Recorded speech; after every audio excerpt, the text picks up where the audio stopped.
ସ୍ୱଭାବରେ ବହୁତ ଅଳସୁଆ ଥିଲା। ସେ ସବୁବେଳେ ବିଛଣାରେ ଶୋଇ ରହୁଥିଲା। ଏମିତିକି ଗାଧେଇବା, ଖାଇବା, ପୋଷାକ ଆଦି ପିନ୍ଧିବା କାର୍ଯ୍ୟ ତାଙ୍କ ଘରେ ଥିବା ଚାକର ଚାକରାଣୀ ଓ ଦାସୀମାନେ ତା ପାଇଁ କରିଦେଉଥିଲେ। ସେମିତି ମଝିଆ ଝିଅଟି ସ୍ୱଭାବରେ ବହୁତ ରାଗିଥିଲା। ସେ ଛୋଟ ଛୋଟ କଥାରେ ଘରେ ଥିବା ଦାସୀ ଚାକର ଚାକରାଣୀଙ୍କ ଉପରେ ବହୁତ ରାଗୁଥିଲା ଏବଂ ମାରଧର ବି କରୁଥିଲା। କିନ୍ତୁ ସୌଦାଗରଙ୍କର ସବା ସାନ ଝିଅଟି ସ୍ୱଭାବରେ ବହୁତ ଶାନ୍ତ ଶିଷ୍ଟ ସରଳ ଏବଂ ଖୁସି ସ୍ୱଭାବର ଥିଲା। ସେ ସମସ୍ତଙ୍କୁ ଭଲ ପାଉଥିଲା ଏବଂ ସମସ୍ତେ ମଧ୍ୟ ତାକୁ ବହୁତ ଭଲ ପାଉଥିଲେ।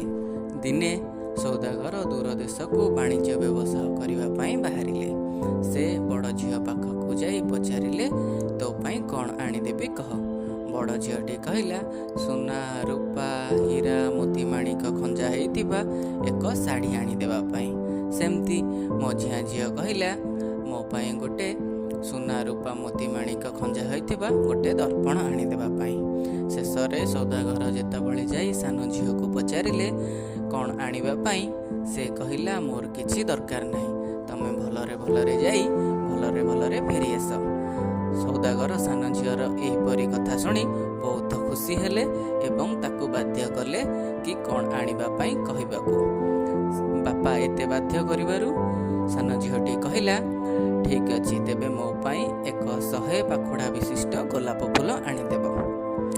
ସୌଦାଗର ତା କଥାରେ ହଁ ଭରି ଦୂର ଦେଶକୁ ବାଣିଜ୍ୟ ବ୍ୟବସାୟ କରିବା ପାଇଁ ବାହାରିଲେ। ଦୂର ଦେଶରେ ପହଞ୍ଚି ସୌଦାଗର ବାଣିଜ୍ୟ ବ୍ୟବସାୟ ସାରିବା ପରେ ବଡ଼ ଝିଅ ପାଇଁ ହୀରା, ଲୀଳା, ମୋତି ମାଣିକ ଖଞ୍ଜା ହୋଇଥିବା ଗୋଟେ ଶାଢ଼ୀ ଆଣିଲେ। ସେହିପରି ମଝିଆ ଝିଅ ପାଇଁ ମୋତି ମାଣିକ ଖଞ୍ଜା ହୋଇଥିବା ଏକ ଦର୍ପଣ ମଧ୍ୟ ଆଣିଲେ। କିନ୍ତୁ ବହୁତ ଜାଗା ବୁଲିବା ପରେ ମଧ୍ୟ ସାନ ଝିଅ କହିଥିବା ସେହି 100 ପାଖୁଡ଼ା ବିଶିଷ୍ଟ ଗୋଲାପ ଫୁଲ କୌଣସି ବି ଜାଗାରେ ମିଳିଲା ନାହିଁ। ଏମିତି ଏକ ସହରରେ ବୁଲି ସୌଦାଗର 100 ପାଖୁଡ଼ା ବିଶିଷ୍ଟ ଗୋଲାପ ଫୁଲ ଖୋଜୁଥିବା ସମୟରେ ଜଣେ ବ୍ୟକ୍ତିଙ୍କ ଠାରୁ ଶୁଣିବାକୁ ପାଇଲା ଯେ ଏହି ସହରରେ ଏକ ଅଗନା ଅଗନି ବନସ୍ତ ଅଛି, ଯେଉଁଠାରେ କି 100 ପାଖୁଡ଼ା ବିଶିଷ୍ଟ ଗୋଲାପ ଫୁଲ ମିଳିବ। କିନ୍ତୁ ସେହି ଅଗନା ଅଗନି ବନସ୍ତକୁ ଜଣେ ରାକ୍ଷସ ଜଗି ରହିଛି। ସେ ଅଗନା ଅଗନି ବନସ୍ତକୁ ଯିଏ ବି ଯାଉଛି ତାକୁ ସେ ରାକ୍ଷସ ମାରିକି ଖାଇଦେଉଛି।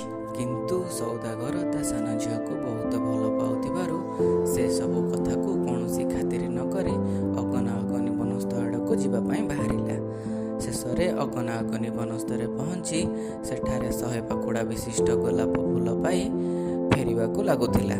କିନ୍ତୁ ଠିକ୍ ସେହି ସମୟରେ ସେହି ରାକ୍ଷସଟି ସୌଦାଗର ଆଗରେ ପ୍ରକଟ ହୋଇ ତାକୁ ଖାଇବା ପାଇଁ ବାହାରିଲା। କିନ୍ତୁ ସୌଦାଗର ତାକୁ ନେହୁରା ହୋଇ 100 ପାଖୁଡ଼ା ବିଶିଷ୍ଟ ଗୋଲାପ ଫୁଲ ତା ନିଜ ପାଇଁ ନୁହେଁ ତା ସାନ ଝିଅ ପାଇଁ ନେଉଥିବା କଥା କହିଲା। ରାକ୍ଷସ ସାନ ଝିଅ କଥା ଶୁଣି ତାକୁ ଛାଡ଼ିବା ପାଇଁ ହଁ ଭରିଲା, କିନ୍ତୁ ଏକ ସର୍ତ୍ତ ରଖିଲା ଯେ ଯେତେବେଳେ ସାନ ଝିଅକୁ 18 ବର୍ଷ ହେଇଯିବ ସୌଦାଗର ତା ସାନ ଝିଅକୁ ରାକ୍ଷସ ସହିତ ବାହା ଦେବ। ସୌଦାଗର ନିଜ ମନେ ମନେ ଭାବିଲା ଯେ ମୋ ଦେଶ ତ ବହୁତ ଦୂରରେ, ରାକ୍ଷସ ମୋ ଦେଶରେ କ'ଣ ପହଞ୍ଚି ପାରିବ। ସେ ଏ କଥା ଭାବି ରାକ୍ଷସକୁ ହଁ ଭରିଦେଲା ଏବଂ ସେଠାରୁ ବାହାରି ଆସିଲା। ଏମିତି କିଛି ଦିନ ଯାତ୍ରା କରିବା ପରେ ସୌଦାଗର ଆସି ନିଜ ଦେଶରେ ପହଞ୍ଚିଲା। ନିଜ ଦେଶରେ ପହଞ୍ଚି ସାରିବା ପରେ ସେ ପ୍ରଥମେ ନିଜ ବଡ଼ ଝିଅକୁ ଆଣିଥିବା ହୀରା, ଲୀଳା, ମୋତି ମାଣିକ ଖଞ୍ଜା ସେହି ଶାଢ଼ୀଟି ଦେବା ପାଇଁ ଗଲା। ସେ ଆଣିଥିବା ସେହି ଶାଢ଼ୀଟିର ଏକ ବିଶେଷତ୍ୱ ଥିଲା। ସେ ଶାଢ଼ୀକୁ ଯିଏ ବି ପିନ୍ଧିବ ତା ଦେହ ହାତ ବହୁତ କୁଣ୍ଡେଇ ହେବ। ଯେମିତି ବିଛଣାରେ ଶୋଇ ସେ ବଡ଼ ଝିଅ ସେ ଶାଢ଼ୀଟିକୁ ପିନ୍ଧିଛି, ତା ଦେହ ହାତ ବହୁତ ଜୋରରେ କୁଣ୍ଡେଇ ହେବାକୁ ଲାଗିଲା। ସେ ଉଠି ଧାଁ ଧପଡ଼ ଏବଂ ଡିଆଁ କୁଦା କରିବାରେ ଲାଗିଲା। ସେ ଯେମିତି ବାରମ୍ବାର ଧାଁ ଧପଡ଼ ଏବଂ ଡିଆଁ କୁଦା କରିବାରେ ଲାଗିଛି, ତା ଭିତରେ ଥିବା ସମସ୍ତ ଅଳସୁଆମୀ ଦୂର ହୋଇଗଲା। ତାପରେ ସୌଦାଗର ତା ମଝିଆ ଝିଅ ପାଇଁ ଆଣିଥିବା ଦର୍ପଣଟି ଦେବା ପାଇଁ ଗଲା। ଠିକ୍ କିଛି ସମୟ ପୂର୍ବରୁ ସେ ତାଙ୍କ ଘରେ ଥିବା କିଛି ଜଣ ଦାସୀଙ୍କ ସହିତ ଝଗଡ଼ା ଝାଣ୍ଟି କରି ବସିଥିଲା। ଯେମିତି ସୌଦାଗର ତାକୁ ଦର୍ପଣଟି ଦେଇଛନ୍ତି, ସେ ରାଗରେ ଦର୍ପଣଟିକୁ ଫିଙ୍ଗିଦେଲା, ଯାହାଫଳରେ କି ଦର୍ପଣଟି ଭାଙ୍ଗି ଖଣ୍ଡ ଖଣ୍ଡ ହୋଇଗଲା। ସେଇ ଖଣ୍ଡ ଖଣ୍ଡ ଦର୍ପଣ ଖଣ୍ଡରେ ସେ ତାର ମୁହଁକୁ ଦେଖିବାକୁ ପାଇଲା। ସେ ଦେଖିଲା ଯେ ତା ତାର ଅତି ସୁନ୍ଦର ମୁହଁଟି ରାଗରେ ବହୁତ ବିକୃତ ଦେଖାଯାଉଛି। ଏହା ଦେଖି ସେ ନିଜର ଭୁଲ ବୁଝିପାରିଲା ଏବଂ ସେ ନିଷ୍ପତ୍ତି ନେଲା ଯେ ଆଜିଠାରୁ ସେ କାହା ଉପରେ ଆଉ ରାଗିବନି, ସମସ୍ତଙ୍କୁ ସେ ଭଲ ପାଇବ। ଶେଷରେ ସୌଦାଗର ଯାଇ ତାଙ୍କ ସାନ ଝିଅଟିକୁ 100 ପାଖୁଡ଼ା ବିଶିଷ୍ଟ ଗୋଲାପ ଫୁଲ ଦେଲେ। 100 ପାଖୁଡ଼ା ବିଶିଷ୍ଟ ଗୋଲାପ ଫୁଲ ପାଇ ସାନ ଝିଅଟି ବହୁତ ଖୁସି ହେଲା। ଏମିତି ଅନେକ ବର୍ଷ ବିତିଗଲା। ଯେଉଁଦିନ ସାନ ଝିଅକୁ 18 ବର୍ଷ ପୁରିଲା, ସେଦିନ ସକାଳୁ ହଠାତ୍ ରାକ୍ଷସ ଆସି ସୌଦାଗର ଘରେ ପ୍ରକଟ ହୋଇଗଲା ଏବଂ ସମସ୍ତେ ଯେତେ ନେହୁରା ହୋଇ କାନ୍ଦ କଟା କଲେ ମଧ୍ୟ କାହାରି କଥାକୁ ନ ଶୁଣି ସାନ ଝିଅକୁ ଧରି ରାକ୍ଷସଟି ଅଗନାଗନି ବନସ୍ଥକୁ ପଳେଇଗଲା। ରାକ୍ଷସଟି କିନ୍ତୁ ସ୍ୱଭାବରେ ବହୁତ ଭଲ ଥିଲା। ସେ ସାନ ଝିଅକୁ କହିଲା କି ତମେ ଇଚ୍ଛା ନ କରିବା ପର୍ଯ୍ୟନ୍ତ ମୁଁ ତମକୁ ବିବାହ କରିବି ନାହିଁ। ଏମିତି କିଛି ଦିନ ବିତିବାକୁ ଲାଗିଲା। ଦିନେ ରାକ୍ଷସ ସାନ ଝିଅ ପାଖକୁ ଆସି କହିଲା କି ତମେ ଯଦି ମୋତେ ବିବାହ ନ କରିବ ତେବେ ମୁଁ ଅନ୍ନ ଜଳ କିଛି ସ୍ପର୍ଶ ନ କରି ନିଜ ଦେହ ତ୍ୟାଗ କରିଦେବି। ଏବଂ ସତରେ ରାକ୍ଷସ କିଛି ଅନ୍ନ ଜଳ ସ୍ପର୍ଶ କଲା ନାହିଁ। ଏମିତି ଗୋଟେ ସପ୍ତାହ ଗଲା ପରେ ସାନ ଝିଅ ଦେଖିଲା ଯେ ଅନ୍ନ ଜଳ କିଛି ସ୍ପର୍ଶ ନ କରି ରାକ୍ଷସଟି ଦୁର୍ବଳ ହେବାକୁ ଲାଗିଛି, ଚଲାବୁଲା ମଧ୍ୟ କିଛି କରିପାରୁନି।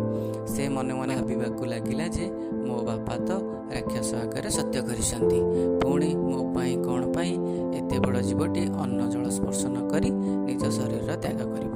ଏହା ସବୁ ଭାବି ସାରିବା ପରେ ସେ ରାକ୍ଷସ ଆଗକୁ ଯାଇ ତାକୁ ବାହା ହେବା ପାଇଁ ଇଚ୍ଛା ପ୍ରକାଶ କଲା। ସେ ଯେମିତି ତାକୁ ବାହା ହେବା ପାଇଁ ହଁ ଭରିଛି, ଠିକ୍ ସେହି ସମୟରେ ସାନ ଝିଅ ଗୋଟେ ଦେବୀରେ ପରିଣତ ହୋଇଗଲା ଏବଂ ରାକ୍ଷସ ଗୋଟେ ଦେବତାରେ ପରିଣତ ହୋଇଗଲା। ସାଙ୍ଗେ ସାଙ୍ଗେ ଆକାଶର ଦେବତା ଦେବୀମାନେ ସମସ୍ତେ ଆସି ତାଙ୍କ ଉପରେ ପୁଷ୍ପ ବର୍ଷା କରାଇବାକୁ ଲାଗିଲେ ଏବଂ ତାଙ୍କର ମନେ ପଡ଼ିଲା ଯେ ପୂର୍ବ ଜନ୍ମରେ ସେମାନେ ଦେବାଦେବୀ ହୋଇ ସ୍ୱର୍ଗରେ ଥିଲେ। କୌଣସି କାରଣରୁ ଅଭିଶାପ ପାଇ ଏ ଜନ୍ମରେ ସେ ଦେବୀ ସାନ ଝିଅ ଏବଂ ଦେବତା ରାକ୍ଷସ ରୂପରେ ଜନ୍ମ ନେଇଛନ୍ତି। ଏହା ଜାଣିବା ପରେ ସେମାନେ ବହୁତ ଖୁସି ହୋଇ ବିବାହ କରି ସ୍ୱର୍ଗକୁ ଯାଇ ଖୁସିରେ କାଳାତିପାତ କରିବାକୁ ଲାଗିଲେ।